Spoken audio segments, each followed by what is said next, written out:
আল্লাহ পাক আমাকে আমাদের পূর্ববর্তী আকাবেরে সালাসার পরে আল্লাহ আমাকে হায়াতে রেখেছেন, এটা আল্লাহ পাকের বিশেষ কুদরত। আমাকে চেষ্টা করেছিল তারা জনবিচ্ছিন্ন করার, আল্লাহ পাক রব্বুল আলামিন মানুষের অন্তরের মধ্যে আমার প্রতি মহব্বত এবং ভালোবাসা বৃদ্ধি করে দিয়েছেন।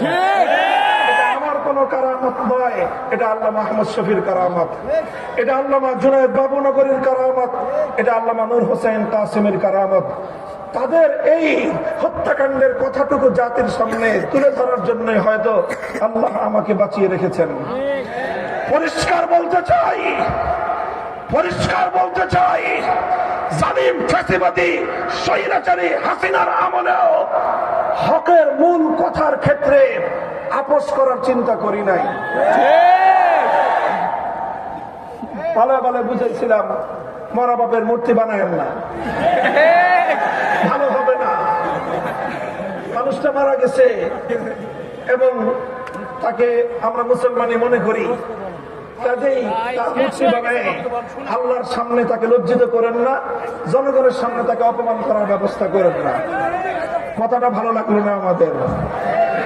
আমার বিরুদ্ধে তিনি ক্ষিপ্ত হলেন, জাতীয় সংসদে তিনি আমার বিরুদ্ধে কথা বললেন, তার গোটা রাষ্ট্রযন্ত্রকে আমার বিরুদ্ধে নাড়িয়ে দিলেন। ডিজিএফআই, এনএসআই সহ প্রত্যেকটা গোয়েন্দা সংস্থা যাদের কাজ ছিল রাষ্ট্রের নিরাপত্তা নিশ্চিত করা, সব কাজ বাদ দিয়ে তারা আমাদের আলেম সমাজকে জাতির সামনে হেয় প্রতিপন্ন করার জন্য তারা মাঠে নেমে নামলো। খালি কাদেরকে বরখাস্ত করতেছেন দেখতেছি আমরা। আমাদের ওই নাটকের সময় কারা কারা ছিল অনেকের চেহারা আমার মনে আছে।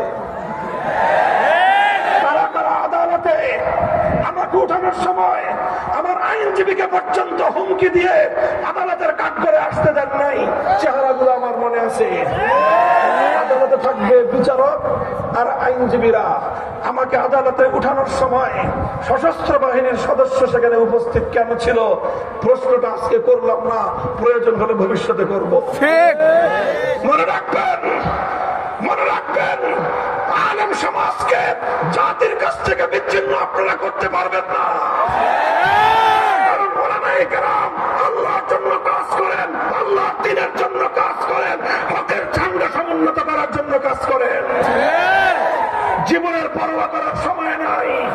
বলে দেই, আবারও বলছি, হিন্দু ধর্মাবলম্বীরা তারা তাদের মন্দিরে মূর্তি কয়টা বানাবে সেটা নিয়ে আমাদের মাথা ব্যথা নাই। হ্যাঁ, একটা আফসোস আছে যে তারা সঠিক ধর্ম পেল না, ইসলাম ধর্ম গ্রহণ না করে জাহান্নামের পথে তারা চলতেছে, মনে ব্যথা আছে। কিন্তু তাদের মূর্তি নিয়ে আমাদের মাথা ব্যথা নাই। ঠিক। কিন্তু মুসলমানদের কোন জাতীয় স্থাপনায় রাষ্ট্রীয় সম্পদ ব্যয় করে মূর্তি বানাবেন, আমরা মুখে আঙুল দিয়ে চুষবো। হাসিনার আমলেও হয় নাই, ভবিষ্যতেও হবে না। বাংলাদেশে নতুন করে আর কোনদিন ভাস্কর্যের নামে মূর্তি সংস্কৃতি বাস্তবায়ন করতে দেব না। প্রস্তুত থাকবেন তো ইনশাআল্লাহ? ইসলামিয়া, আমাদের কাজ হলো ইসলাম ধর্মের পাহারাদারি করা। হাফিজ হুজুর বলতেন যে তোমরা রাষ্ট্র চালাইতেছো, চালাও, ওটা নিয়ে কারাকারি করার খুব আগ্রহ আমাদের নাই। আমাদের জায়গাগুলোকে কাজ করার জন্য নির্বিঘ্ন পরিবেশ তোমরা রাখবা। আমাদের কোন কাজের ব্যাপারে নাক গলাতে আসবা, সে নাক আমরা কেটে ফেলবো। আমার আগামী প্রজন্মের কোন সন্তানকে নাস্তিক্যবাদে দীক্ষিত করবার কোন পায়ে তারা বরদাস্ত আমরা করবো না। এই বিষয়গুলোকে বাদ দিতে হবে। আগামী প্রজন্ম যেন ইসলাম, ইসলামের নবী মুহাম্মদ আরবি সাল্লাল্লাহু আলাইহি ওয়াসাল্লামের সিরাত এবং তার জীবন সম্পর্কে যেন জানতে পারে। এই ধরনের শিক্ষা কারিকুলাম এবং শিক্ষা সিলেবাস জাতীয় শিক্ষা ব্যবস্থায় অন্তর্ভুক্ত করতে হবে। এগুলো যদি করেন, ইসলাম ধর্মটা যদি নির্বিঘ্ন নিরাপদ থাকে, আমরা যারা আল্লাহর জমিনে আল্লাহর দ্বীনকে গালেব করার আন্দোলন করি, সংগ্রাম করি, রাজনীতি করি, আমাদের রাজনীতি নিয়ে যদি কারো অ্যালার্জি চুলকারি না থাকে, তার ব্যাপারেও আমরা জিরো টলারেন্স নীতিতে যাব না।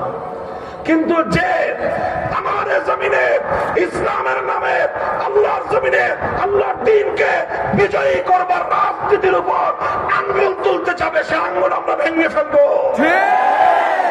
কথা পরিষ্কার? এটাই সিরাতুন নবী।